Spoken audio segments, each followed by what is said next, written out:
Ahead and get started on time. Good morning, everyone, and we will get to where we are and why we are all so excited in a moment. But before we get to the exciting news of the day, I want to start by talking about our weather, overnight weather, what we're doing right now on the roads throughout the entire city of Louisville.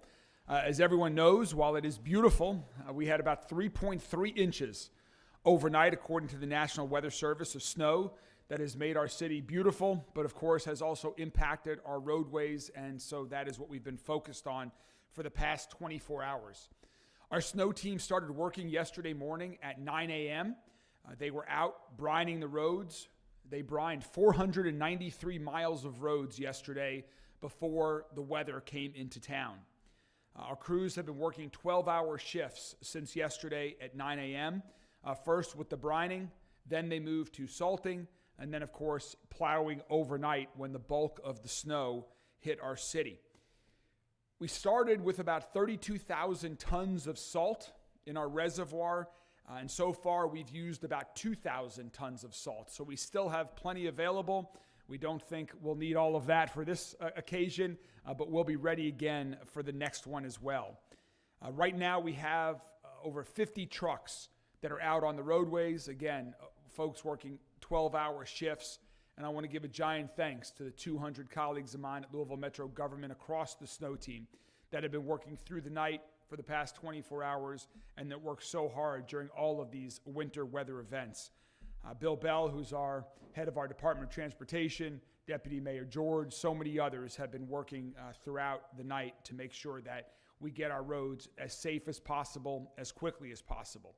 Just as a reminder to the community, our snow routes are focused on roads which carry the most amount of traffic, and so it's not every road that gets plowed by the city or state. Some are the responsibility of homeowners associations. Some secondary roads are not on the road plan. We want to get to these most traveled roadways first. You can track our progress at louisvilleky.gov/snow, which gives updates on the status of the snow routes and whether they've been treated, whether they've been plowed. But remember that just because a road has been plowed or salted does not mean it is as safe to drive as it usually is. So please, I want to encourage everyone who is going out today to use caution, to drive slowly, to take twice as much time as you think you'll need to get someplace to get there. Just driving over here this morning, I saw at least a 3-car accident on I-64 West. The roads have been plowed multiple times on the interstates, but yet there was still an accident. So please drive slowly, be careful, and once again, thanks to the entire team with our Metro government snow team.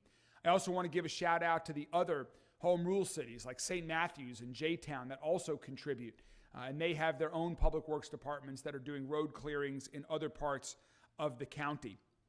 And finally, we'll take some questions on this before we get to what we're really excited to talk about today. But LMPD is not responding to non-injury accidents at this time. We hope that will get back going later in the afternoon. But right now, if you have a non-injury accident, please report that online. And again, try to use caution and only be out as necessary. We are confident the roads will continue to improve throughout the day as they have throughout the morning with the hard work of the snow team. Bill, anything else I left out? Or no. Like the mayor said, we will be out until the roads are clear. I think with the temps, the pavement temps are in our favor. So I expect to see clear roads later on this afternoon. But as the mayor said, I want to reiterate, be careful, slow down, use caution, because there are a few slick spots still out there. All right, great. We will pause right there, take any questions from members of the media if you have questions about the weather or what we're doing with respect to the roads before we continue on with our agenda. Mayor or Bill, can you just grade yourselves on how you guys did overnight? Well, I'm always cautious to do that because we're always, both Bill and I and Deputy Mayor George, even on our call this morning with the entire snow team, we're talking about what went well and where we can improve for the next time. So I'll leave that to the other experts out there in the community to grade us, but I'm very proud of the job that our team has been doing.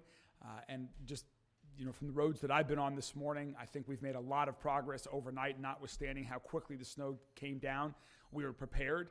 It's improved since last year. That's what I'm most proud of, is last year we were not doing as much brining, but based on what we saw, now granted that was historic weather conditions last year, but from that we brought in a consultant. We learned that we needed to do more brining, and that's what we started doing starting at yesterday morning at 9 a.m. So I'm proud that we learned and that we're improving, and we'll always continue to strive to do better. Anything else? With the amount of shelter space, not just for this week, but for the winter season overall? Yeah, the question was about the shelter space. I'm proud of and pleased with the partnerships that we have. As we mentioned in last week's press conference, we have partnerships with groups all across the entire county. Some are downtown, some are in the southwestern part of our community. We have a partnership there with Exodus Ministries and one other. And so my understanding right now is that we have ample space. We have other backup provisions if additional space is needed for people who need to get in from the cold weather that are on the streets. But during these Operation White Flag events, we are very focused on making sure that everyone who needs shelter has shelter. All right. Well, if I see lots of, if some of the elected officials can come join us up here, we're going to get to the reason that I think we're all here today and get on with the exciting news. I saw Senator Herron, come up here also. I see you hiding back there. Don't be shy. All right. Well, welcome everybody. Welcome to the beautiful, to the new, to the improved Portland Library.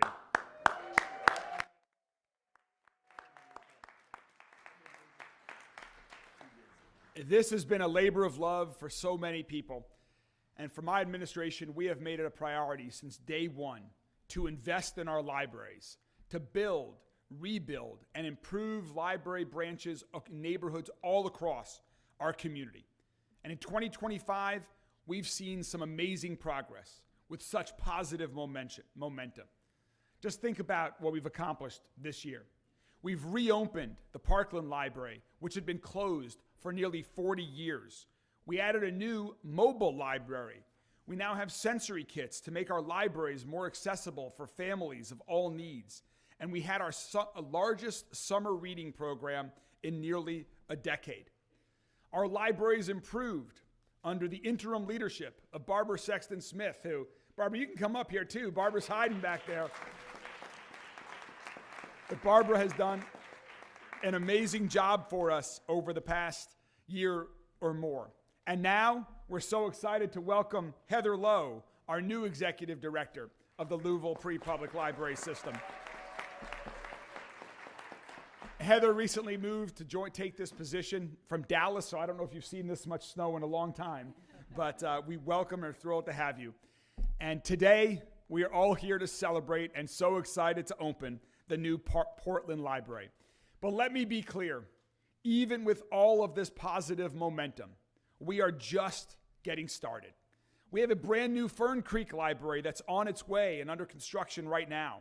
Major renovations are underway that are going to bring new life to the main library, the largest public library in the entire state of Kentucky. And new books and materials are coming into our system thanks in part to $1 million in matching funds that we had in our city budget with the support of Metro Council, my administration, the foundation, and so many others to add more books, library, and materials throughout the system. Now, once all of this work is done, the Louisville Free Public Library System will be in the best shape that it's ever been in. And you can't overstate what that means for our city. Yes. For each neighborhood, like this neighborhood of Portland, it means having a place where your community is stronger, a place that has books and materials to help children and adults learn and grow, a place that has free programming to go after school, on breaks for students, or even on snow days like today, a place that's a lifeline for people who don't have digital access at home. It's a safe place where people can gather, relax, escape the outside world for even just a few minutes. Now, back when we opened the Parkland Library a few months ago, our own Daryl Griffith said it best, I think, from his experiences growing up going to the Parkland Library. He said, you can always go to a library and feel welcome. And you can certainly tell that here at the new Portland Library, that is exactly the case here and in all of our branches as well. A place to feel welcome. And thanks to a nearly $10 million renovation that we've done here at the Portland Library, we've been able to add books and materials, computers, dedicated children's and teen areas, and so much more. It's absolutely beautiful. With the old space and the new space, this space honors the rich heritage of this building and this neighborhood while starting something new. It's a great day for Portland. It's a great day for our libraries. It's a great day for Louisville. And I want to thank everyone, Deputy Mayor George, the entire public library team, the foundation that helped support it, donors that helped support this cause, my fellow elected officials, all of whom joined together to make this project a reality. So today is a great day. And I want you all to hear from a couple of people who have been supporting this library from the very beginning. Let me first start by welcoming Councilwoman Donna Purvis. Donna has been a tremendous supporter of our libraries here. We're in her home district today with the Portland Library, but Councilwoman Purvis has been a strong supporter of libraries across our entire system. Please join me in welcoming Councilwoman Donna Purvis.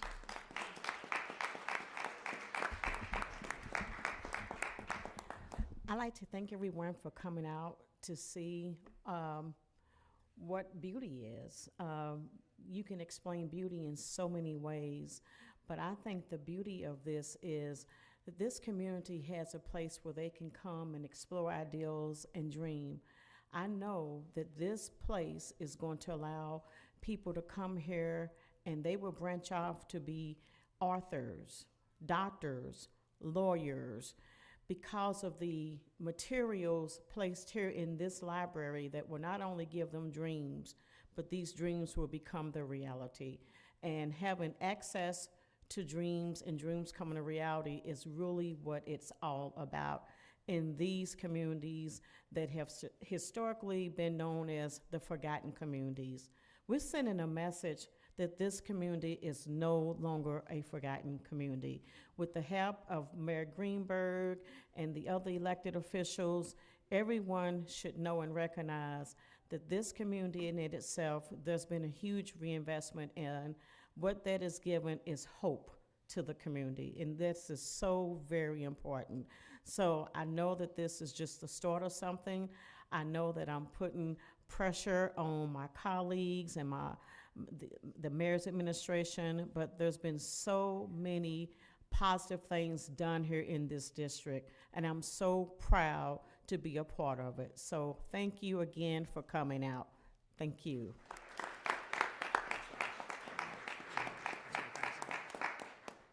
Thank you so much, Donna. I also want to welcome a few of our friends from the Kentucky General Assembly.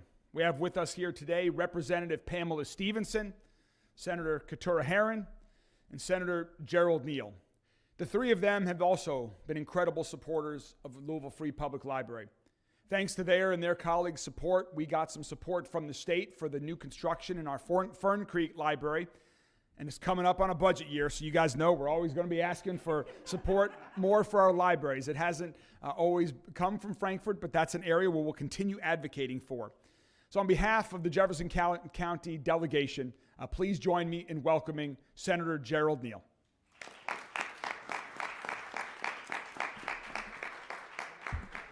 Good morning. This isn't church. Good morning. Good morning. I tell you what, I'm excited. I know it probably looks out of place on a snowy day, but I'm excited about what's happening here today. In fact, I'm excited about what's happening across Louisville. You've heard the mayor roll it out. It's almost like a reopening, but the thing you got to keep in mind is that I bet everyone in here, at least almost everyone in here, grew up with a library as part of their development.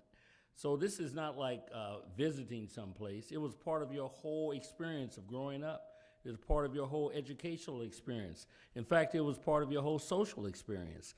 And you go even deeper, it was part of your whole family development because everybody was engaged in the library. So this means a lot more, and it excites me to see this, and it takes me back to when I visited all the libraries within my reach when I was a kid, from the main library to 10th Street. Now Parkland is back. Now Portland is here. I mean, this is fantastic. So yes, I'm excited. I make no apologies about it. I'm sure you don't either. Let me say this too, that I think it's important that we have leadership. Leadership is important. Not just leadership from City Hall, because we know we have a great mayor and giving excellent leadership in that particular regard, but the leadership of other individuals that sometimes you don't know the work that they're doing behind the scenes, connecting people, working with people, making outcomes, positive outcomes come about. But now we also have a new leader in the community as well that is, I'm sure we're all lined up behind, and we'll put our shoulder to the walls and whatever else she presents for us so that we can take this to the next level. But here's what I want to do. I want to present something that signifies what this is about from our perspective from the state. If you would come, Heather. Heather Lowe. This is a certificate from the Senate. It says, "The Commonwealth of Kentucky, to all to whom these presents shall come greetings. Know ye that Portland Library is recognized and honored upon the auspicious occasion of the impending opening, on the opening of this vital new community asset. Inasmuch as the Portland Library is sure to be a library of the highest caliber that will most ably serve the needs of countless citizens through the city of Louisville and the surrounding area by providing a vast selection of books, periodicals, music, movies, and other publications, as well as a wide range of amenities and community programs. This worthwhile organization, with the dedication and hard work of its outstanding staff and management, is offered sincere congratulations as it celebrates this noteworthy occasion. Is extended best wishes for the prosperity and success of all its future endeavors, and on my motion is hereby deemed by this honorable body worthy of its recognition." This is done in Frankfurt in recognition of what's happening here today. I will present this to you and congratulate you on your new leadership. God bless you. Thank you so much. Thank you so much, Senator. And Heather, you can just stay up here because now I want to introduce Heather. I know we have formally introduced Heather as the new executive director of the Free Public Library System earlier, but this is a great way for her to start her tenure here with the opening of the Portland Library, all of the other exciting that we have in all of the other exciting things that we have in place.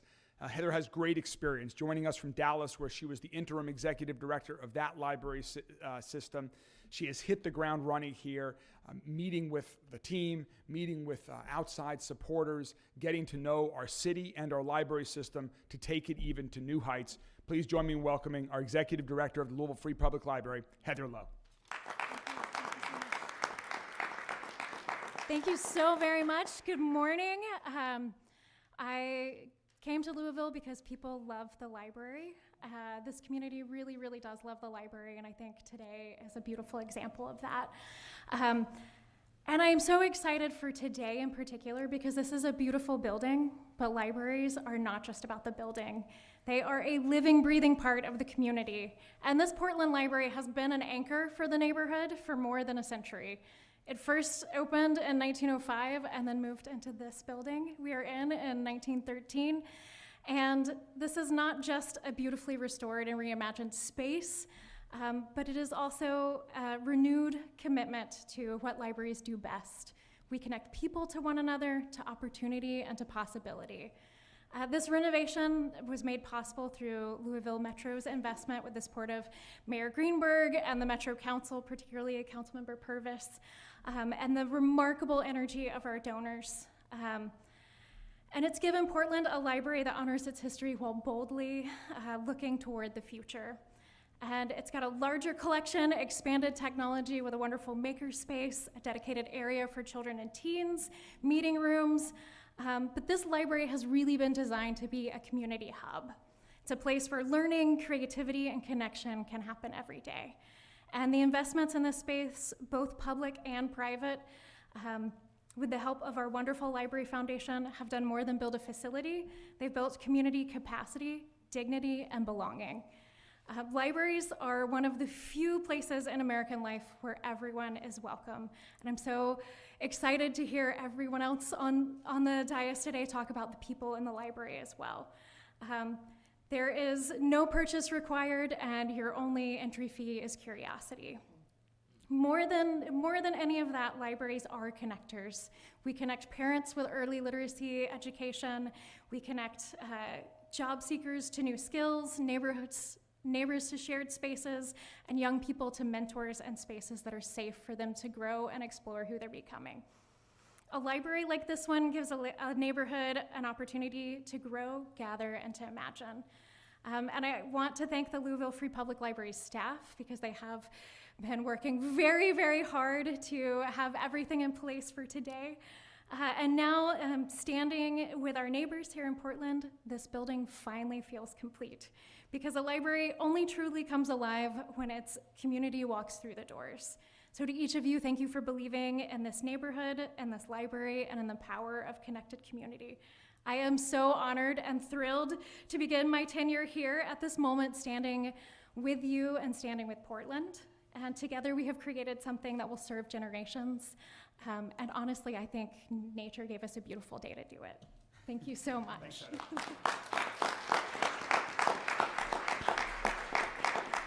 Thank you so much, Heather. And just like so many of the positive things that are happening in the community, it's a true reflection of public-private partnerships. And the Portland Library here, just like so much else that happens at the library, is no different. We are very blessed to have many generous donors throughout our community that have donated funds to help make projects like this become a reality.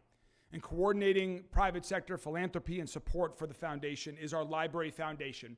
So please join me in welcoming the Executive Director of our Library Foundation, Chandra Gordon. Chandra?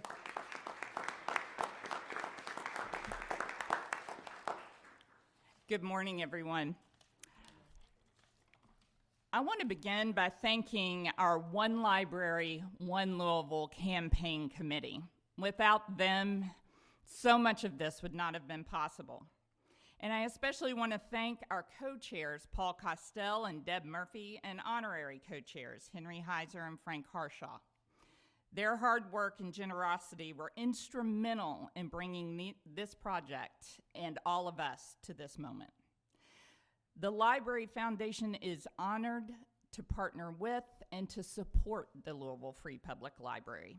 And I want to extend our own public warm welcome to Heather Lowe as LFPL's new Executive Director, and offer our sincerest thanks to Barbara Sexton Smith for her leadership through this transitional period. Special appreciation goes to Doug Foster and our whole LFPL team. They are driving these capital projects forward, and we are so appreciative for their hard work.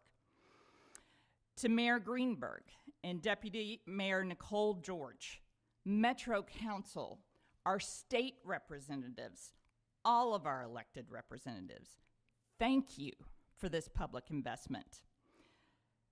They have ensured that all 4 of the major capital projects that we raised private dollars for in the One Library, One Louisville campaign, they ensured they would happen. They understood the importance of public libraries and access to information. To the Portland community, we extend our thanks. Your resilience and creativity shaped this project and inspired its design. And of course, to the over 340 donors to One Library, One Louisville, 22 of which made donations of over $50,000, and supported the renovation and construction of libraries across this city. We thank you so very, very much. Special recognition to some of our major donors. Of course, we want to thank James Graham Brown Foundation for their $1.5 million match that took us over the finish line for our campaign. That was huge. I want to thank them. Again, to our campaign committee chairs and co-chairs, their generosity led the private philanthropy that made these projects happen. The Geens Foundation Francis and Alden Charitable Trust, the Legacy Foundation, LG&E and KU Foundation, Sociable Weaver Foundation, Stephen Galt, Mary and Ted Nixon, PNC Foundation, Boyd Company, and a special thanks to our donor, Mrs. Joan McCombs, who ensured that the Portland Library would be accessible for the first time ever by funding the elevator you will now find here in this historic branch. Today is more than a celebration of a building. It's the fulfillment of a promise that every neighborhood deserves a modern library, that public and private partnerships can strengthen our city, and that Portland deserves a library that is worthy of its history and its future. And I invite all of you to be part of that. Engage with the Friends of the Library. They drive so much of the activity and the enthusiasm in our branches. We invite you to engage with the foundation. But more than anything, walk into these branches. It is such a great way to meet your city.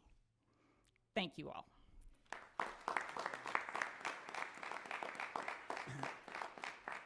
Thank you so much, Chandra. And to continue the celebration, we've got a big day in store this Saturday, December 6th in Louisville. We want to invite families across the entire city for two wonderful events. First, start your morning or early afternoon with us right here at the Portland Library Family Fun Day between 10 and 2. Families can enjoy this new space with free activities and performances, a family story time, and book giveaways provided by the Addie and Baylor Foundation. So that's this Saturday from 10 to 2.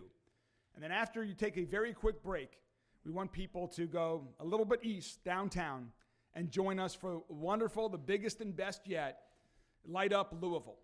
Light Up Louisville will be downtown right at Metro Hall from 3 to 9 p.m.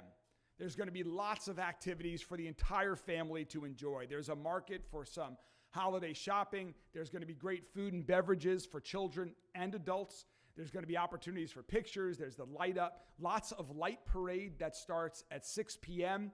We have a really innovative and new projection light show that's going to turn Metro Hall into all sorts of things you've never imagined in a really fun holiday-themed way. So please, we hope the entire community comes out to join us for these two wonderful events on Saturday, first here from 10 to 2 for the Portland Library Family Fun Day, and then for Light Up Louisville later in the afternoon and the early evening from 3 to 9 p.m.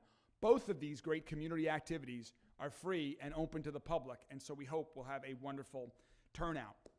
Now let's, are we cutting ribbon? Is that what the red ribbon is? Yeah. Okay, so this is actually be the first time we ever had 3 breaks in a press conference because there's some other things that have also happened on a more serious note that we want to provide updates to the community on. We're going to cut the ribbon real quick, take any questions from the media about the library, and then we'll get on to 2 more topics. So again, welcome to the Portland Library. Let's cut the ribbon and officially open it up. Heather, why don't you? Is everyone getting? Yeah, everybody. Decisions? Okay. Perfect.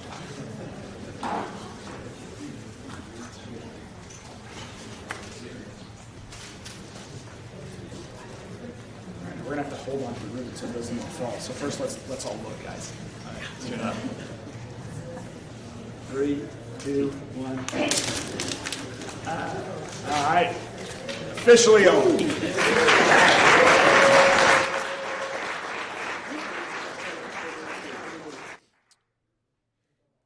I'll take questions. Yeah. Are there any questions from members of the media about the library? Oh, hold on, guys. Paul. Mayor or Heather, do you have any idea how many people will be served by this library in this part of town? I don't know if we have any numbers. I mean, we want to serve as many as possible, so we can. I don't have the exact amount that live in the neighborhood or how we measure that, but all of our libraries are open to the entire community. 2 million a year, close to 2 million a year come through our library system citywide. Anything else? All right, well, thanks so much, and thanks again to all the elected officials who joined us here today, and to Heather and to Chandra, to Barbara, to Nicole, to everybody. Thank you, guys. We got 2 more topics to cover here. Thanks. Where's Jody? Okay.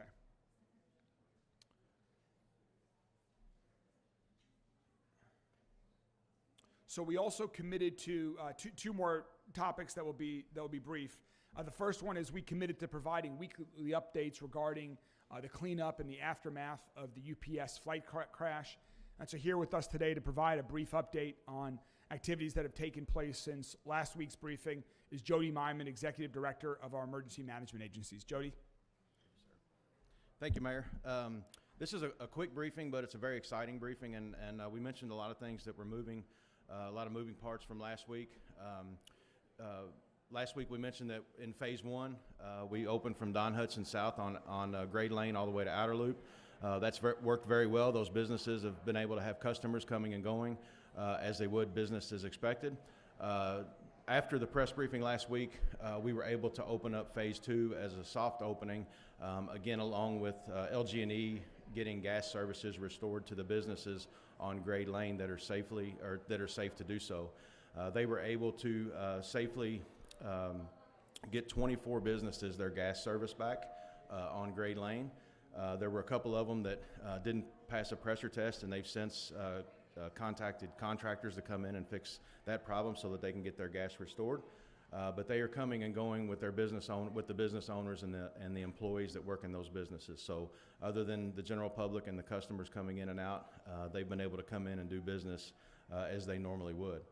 One of the things that we challenged ourselves last week, we challenged ourselves to come up with a plan with the Phase 3 because the difficulty with the evidence that's still on site, with the cleanup, the environmental cleanup that's still on site, and we were able to develop a plan that everybody agreed with in our 1 o'clock operational period meeting yesterday, and we began it last night, was we're giving business owners in the Phase 3 area, which is on Melton, Knopp, Hawkins, and Able Avenue, if it's safe to get in their businesses, they're able to run third shift businesses starting last night from 11 p.m. till 7 a.m. And what this does is it grants them, and our theory behind this is we really started to dive in and look at the individual needs of the businesses where they have visited the Community Resource Center, and there's businesses that have their own generators, there's businesses that don't need gas to operate, there's businesses that once they get electric, they can come in. They've been contacted by LG&E to meet on property to get those services restored as they're able to do so. So again, as businesses want, starting last night, every night they're able to come in and operate business again with the business owners and the employees only to come in. And it also grants, once they're out of the area by 7 a.m., it gives our contractors the ability to come in and perform their regular cleanup operation in daylight hours. So it's a really exciting update, and we were able to do that, and several of the businesses were able to take advantage of that last night. So we're moving forward. Again, there's still a lot of restoration with utilities that are taking place.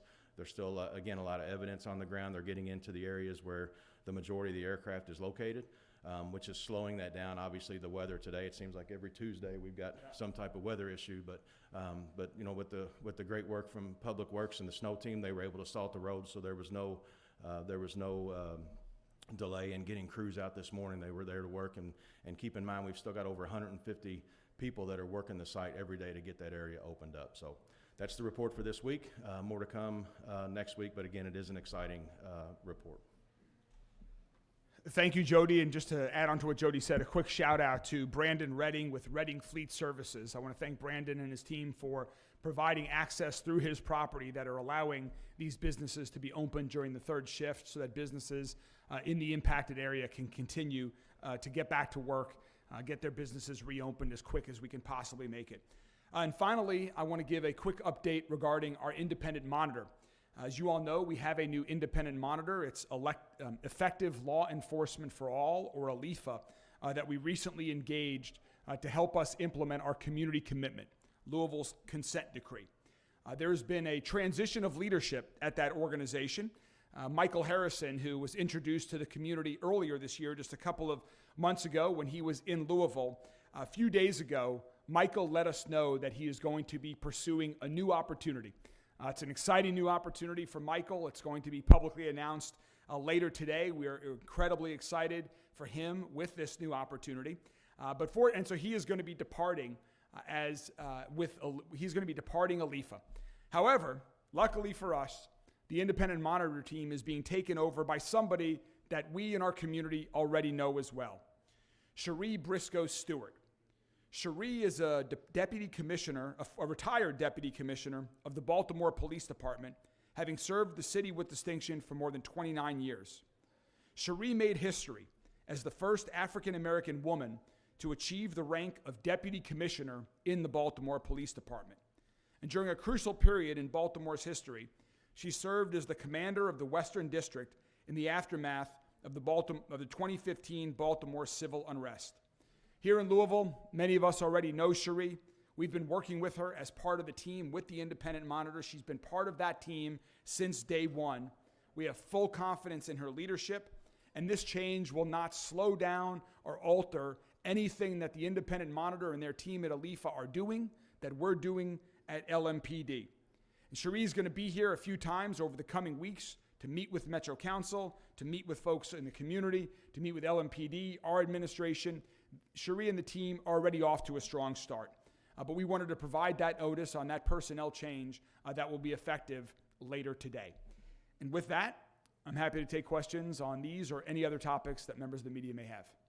Mayor, do you plan to sign the legislation sponsored by Councilman J.P. Linenger regarding the amendment to the mask ordinance that would essentially put local, state, federal law enforcement into that same bucket? The question was about the mask ordinance that's been proposed by Councilman Linenger. I don't believe that has passed council yet, huh? Well, it has a chance this Thursday. I just wanted to know your early thoughts. That is something that you are in support of. I will be reviewing that legislation, and we'll circle back when I have fully read and comprehended. I've been focused on a lot of other things that we've been talking about and not that particular piece of legislation. So I'll provide comment on that when I have a chance to read the entire legislation. Though, do you believe face coverings do provide some protection for law enforcement? Because that's what many of them say. I mean, there are certain situations where I think face coverings are appropriate in when you're directing traffic in cold weathers like today. If members of LMPD are out there directing traffic, certainly there are situations where there needs to be protection for individuals. But in general, I believe that law enforcement should not be wearing face covering, that they should be showing their faces in their line of work. But of course, there are certain situations when that would change dictated. So we'll take a look at the legislation, and if it passes, I'll have comments on it. Include federal law enforcement in your mind, like ICE? Yes. Couple questions for Jody. Yeah. Can you give us an estimate on the percentage of wreckage evidence that's still on site and how much has been taken away? I don't really know that because some of the areas that they've cleared out, it was more sporadic, and they're getting into some of the heavier, dense part of the aircraft where it ended up towards the end of on the south side of Melton. So, you know, I would rather not say because I just don't know. The contractor on site's done a great job, but they're getting into the heavier parts of it, and there's a lot of mail that was being transported, and there's a lot of it's a very methodical search that's going to start over the next couple of days. And I ask you this every week with a timeline on allowing customers in, reopening grade lane, all that. Yeah, we don't have a timeline. I mean, there's really not even an estimate. We hope to get an estimate on evidence and aircraft next week in our briefing with the team that's on site because they brought some extra resources in. So hopefully they'll start to move a little bit. You know, they're going to start moving a little bit faster just because of the resources that are on site. They've been great to work with, but you know, I'd hate to speculate and then come back and be wrong on that. Jody, I was by Great Lane yesterday, right here where Grade A Auto. I don't know if Sean's made this clear to y'all, but it seems like they're sort of operating temporarily over by Stooges, obviously given the circumstances. Are businesses like theirs? Is it possible they never come back? I mean, because it seems like they obviously were in the main part of the damage there. Yeah, I can't answer that. Like I said, we've taken the individual needs from the businesses, and we're trying to get them up and running and back into their facilities to see what they can do to operate. In Grade A, you know, there is a location that you can enter Grade A off of Grade Lane. And we walked the site with UPS, staff. We walked it with security. We walked it with the contractor that's getting the aircraft out of the area to give them as much access to their site off of Gray Lane that we can get so that they can get in there and resume some of their normal operations as well. Any other questions? Well, just in conclusion, I also want to extend my condolences to the family of Nick DeWeese. Nick was a longtime LMPD officer who just lost his long fight and battle with cancer. And so on behalf of the entire city, I want to extend my condolences to Nick's family, who is grieving at this time. Thanks for being here today to celebrate the opening of the Portland Library with us, and we hope to see everyone this Saturday from 10 to 2 at Portland Library Fun Day, and then downtown for Light Up Louisville, one of the most fun, free family activities of the entire year, downtown 3 to 9, right at Metro Hall in Jefferson Square Park. We'll see you for Light Up Louisville this Saturday. Thank you all very much. Have a good week.